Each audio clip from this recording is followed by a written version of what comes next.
First, you'll hear the raw recording, and then I'll engage the processing so you can hear the changes that the EQ and the compression make. This is my raw voice before processing. I'm speaking normally at my natural distance from the mic. This is my raw voice before processing. I'm speaking normally at my natural distance from the mic. The raw audio sounds good to begin with. It's a nice, solid foundation, but I think the processing removes a little bit of the boxiness sound, and it just adds kind of a polished consistency that really gives it a professional tone.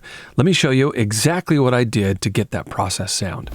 My name is Lenny B. I am an audio engineer, and I help content creators and voiceover artists competing or anybody creating some type of a content where they're speaking into a microphone and they're creating a story, they're telling a story, they're creating marketing, they're putting content on their social media channels. If you're doing any of that stuff, you want to make sure that your audio has a nice, clear, consistent sound to it. It's kind of like it's the conduit between you and your message and your listener. You want to make sure that's as clear as possible so you can transmit emotion in the story that you're telling. And I say that, and it sounds kind of heavy.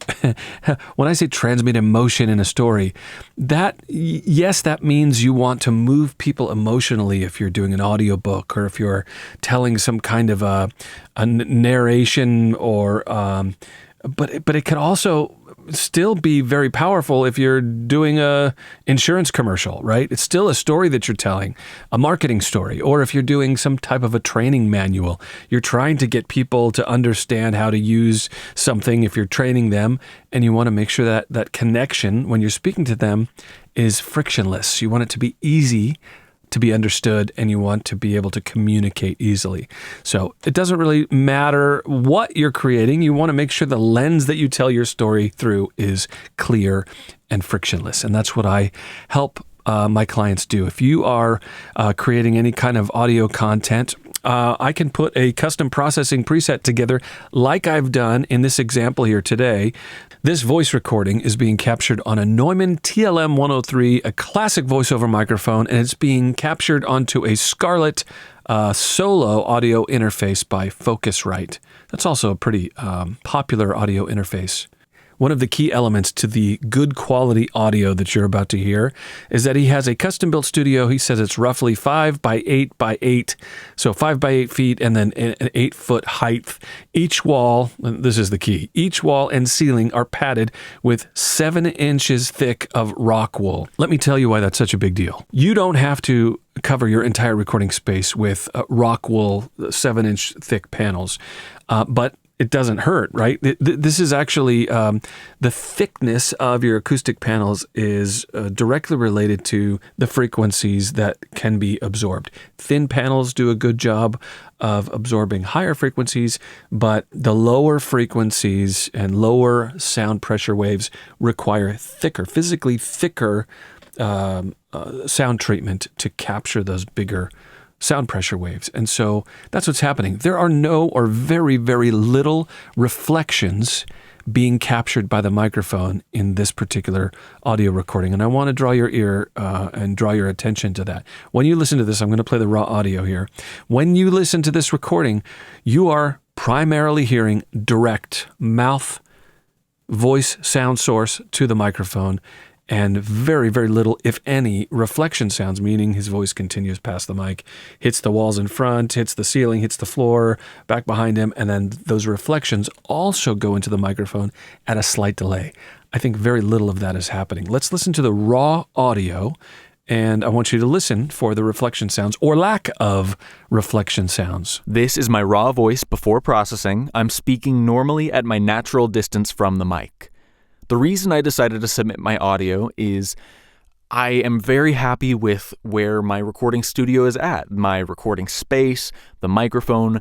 I'm very happy with all of my gear. I just want to make sure that I'm making the most out of it. This example is a good opportunity for me to really emphasize how important it is to get a good raw audio capture. It's really the foundation that everything else is built upon. And when I say everything else, I mean the processing. You know, when you're doing EQ, when you're doing or adding any type of effects like compression or EQ or de-essing or saturation, all those things, one, become easier when you have a nice, good foundation, And for example, in this situation, there's no reflections or very little reflection sounds. Not only does it become easier to add the processing, meaning you add a little bit of compression or you add some sweetening EQ to emphasize some of the pleasing parts of the voice, and it sounds good. Little adjustments sound good. Instead of if you have a recording that has reflection sounds and it has unbalanced frequency spaces, then you're using the EQ. It makes a certain thing sound good, but it causes a problem somewhere else. Or you add compression, and yes, it's evening out the dynamics, but it's also bringing up some of the noise in the background.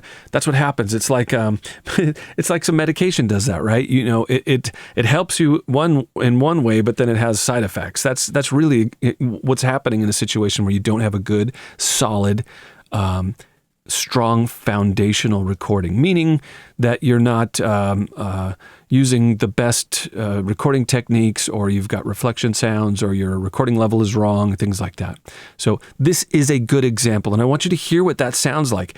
How far away is your raw recording from this quality? Do you have reflection sounds? Are you experiencing a strong boxy sound, or something that maybe that's really thin or hollow sounding, or very boomy or very sibilant?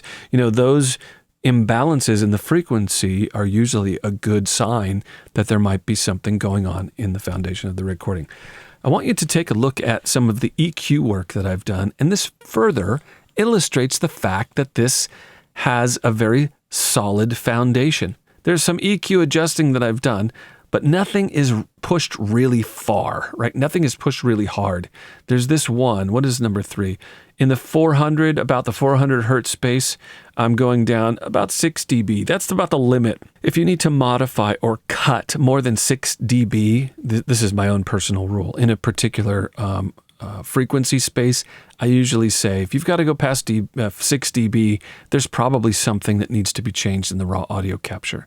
So this is the EQ work that I've done, and then I'm replenishing the energy, increasing the output of the EQ by 3 decibels. And then I'm going into the Schoeps Omni channel, and we're adding a gate expander, some saturation. My first compressor is a VCA compressor, and it's got kind of a high 5-to-1 ratio. So the compressor is pretty strong, but the threshold isn't very low. It's only working on the very, very loudest peaks. It's taming those peaks and bringing it back to normal. So the first compressor is really just taming the loudest parts of the speech. I'm doing just a little bit of sweetening, reducing some of the 270 hertz boxiness, pushing up a few dB, that mid-range 833, and then we're adding just a touch of air at the top end. I've got 2 de-essers working kind of lightly here. One is in the 6800 space, and then we've got, I think this is 5.7K, but I'm using a high shelf here, so it's 5.7K and up. And again, I bet we're just getting maybe 3 to 6 dB of reduction every once in a while. And then I've got this last compressor is really vibe. It's a very low ratio, wide open attack, and a slow release. This soft knee compressor is being used to really give a liquid type of a slow and soft dynamics. When he gets louder, it pulls it back slowly, and then when he gets lower or gets back to the normal volume, it raises it back up again. And it's doing it very slow and gently. You really don't hear it working. A soft knee compressor like the one here in the Schoeps Omni channel also gives a little bit of character. It has some color, they call it, which is a little bit of saturation and adds a bit of thickness. It's so subtle, but it's there. And you only really realize it's there when you remove it. And I think you'll hear that. I'll turn all of the processing on and off, and I want you to kind of A/B, go back and forth between the unprocessed and the processed sound, so you can hear even that saturation. Listen for that thickness, and it's a really pleasing type of sound, especially on a well-recorded foundation, a raw audio capture. I think that saturation really comes through, and it sounds nice, and it's easy to do because you've got a good raw audio capture to begin with. The last thing we have in the chain, I'm using a limiter, and that's just set at -6.1, and that is just, it's kind of a safety net, just making sure that none of those loudest peaks are going over -6, which is what I feel is a fantastic exposure for a voice recording, whether it's standalone or it's going to be added to another production before mastering. All right, I want you to hear the entire full processed sound with the EQ and all of the other effects, but I just want to invite you to send me your audio. If you are curious, you want to know what your voice can sound like with a professional processing chain, I do this for free. You could send me your audio and I will send back to you for free an example of what your voice recording sounds like with my custom processing. I go through this whole thing where I listen for any issues. I let you know if there's some problems in your raw audio capture, but if not, I will EQ it, find a nice balance of that EQ, give you a nice round, bold compression sound that retains the natural vibe, or really whatever you want. I'll put together what I think sounds good, and then if you like the sound and want to modify it, I'm happy to do that as well. It's really easy. Just send me a sample of your raw audio recording. I have all of the instructions on how to do it. It's up on my website. It's lennyb.com, and there's a red button at the top of the right side of the homepage. You click on that button, and then just follow the simple instructions. I review it personally myself. I diagnose it. I let you know if there's any issues or things that we can fix in the room, and then I'll send you an example of my custom processing so you can hear the difference and see what it sounds like to have that polished, consistent sound. All right, let's listen to the full processing so you can hear the difference. This is my raw voice before processing. I'm speaking normally at my natural distance from the mic. This is my raw voice before processing. I'm speaking normally at my natural distance from the mic. The reason I decided to submit my audio is I am very happy with where my recording studio is at, my recording space, the microphone.